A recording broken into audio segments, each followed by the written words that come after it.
Assalamualaikum warahmatullahi wabarakatuh. Perkenalkan, nama saya Putri Amalia dari kelas 11 RPL 1 SMK Telkom Purwokerto. Di sini saya akan menjelaskan tentang UML. UML di sini saya akan menjelaskan tentang activity diagram, state machine diagram, dan sequence diagram. Activity diagram. Activity diagram sesuai dengan namanya. Diagram ini menggambarkan tentang aktivitas yang terjadi pada sistem dari pertama sampai akhir. Diagram ini menunjukkan langkah-langkah dalam proses kerja sistem yang kita buat. Struktur dalam ini juga mirip dengan flowchart. Fungsi dari activity diagram adalah untuk menggambarkan proses bisnis dan urutan aktivitas dalam sebuah proses, untuk memperlihatkan urutan aktivitas proses pada sistem. Activity diagram dibuat juga untuk berdasarkan sebuah atau beberapa use case pada use case diagram. Komponen-komponen yang ada pada activity diagram antara lain ada activity atau state, itu menunjukkan aktivitas yang dilakukan, ada initial activity atau initial state, itu menunjukkan awal aktivitas dimulai, ada final activity atau final state, itu menunjukkan bagian akhir dari aktivitas, ada decision, itu digunakan untuk menggambarkan tes kondisi untuk memastikan bahwa control flow atau object flow mengalir lebih ke satu jalur. Jumlah jalur sesuai dengan yang diinginkan. Merge berfungsi untuk menggabungkan flow yang dipecah oleh decision. Synchronization dibagi menjadi dua bentuk, yaitu fork dan join. Fork digunakan untuk memecah behavior menjadi activity atau action yang paralel, sedangkan join untuk menggabungkan kembali activity atau action yang paralel.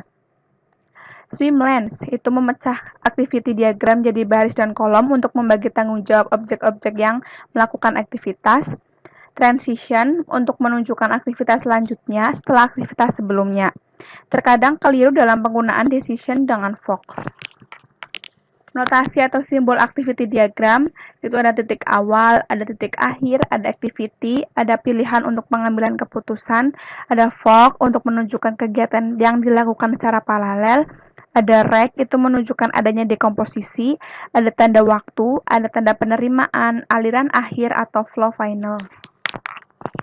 Contoh activity diagram seperti ini. Selanjutnya ada state machine diagram. State diagram menggambarkan urutan keadaan yang dilalui objek dalam suatu kelas, karena suatu kejadian menyebabkan suatu perpindahan aktivitas atau state. State dari objek yaitu penggolongan dari satu atau lebih nilai atribut pada kelas, bersifat dinamis. Diagram state memperlihatkan state pada sistem, memuat state, transisi, event, serta aktivitas. Diagram ini terutama penting untuk memperlihatkan sifat dinamis dari antarmuka, kelas, kolaborasi, dan terutama penting pada pemodelan sistem-sistem yang reaktif. Notasi yang digunakan itu ada state, itu digambarkan berbentuk segi 4 dengan sudut membulat dan memiliki nama sesuai kondisinya saat itu.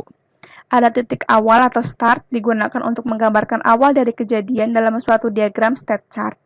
Ada titik akhir atau end digunakan untuk menggambarkan akhir dari kejadian dalam suatu diagram state chart.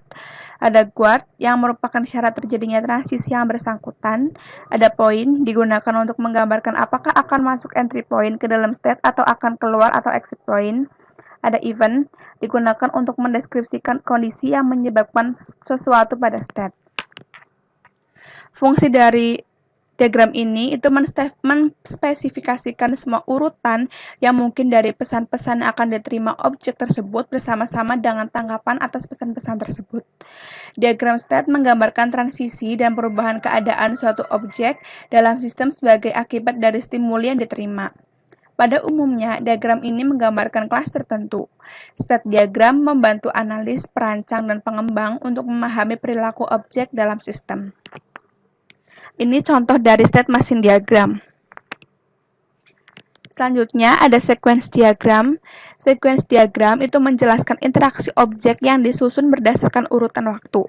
Sequence diagram adalah gambaran tahap demi tahap yang seharusnya dilakukan untuk menghasilkan sesuatu sesuai dengan use case diagram. Sequence diagram yang bersifat dinamis ini sangat berguna dalam membantu analis, memahami spesifikasi real time, dan menggunakan kasus yang rumit.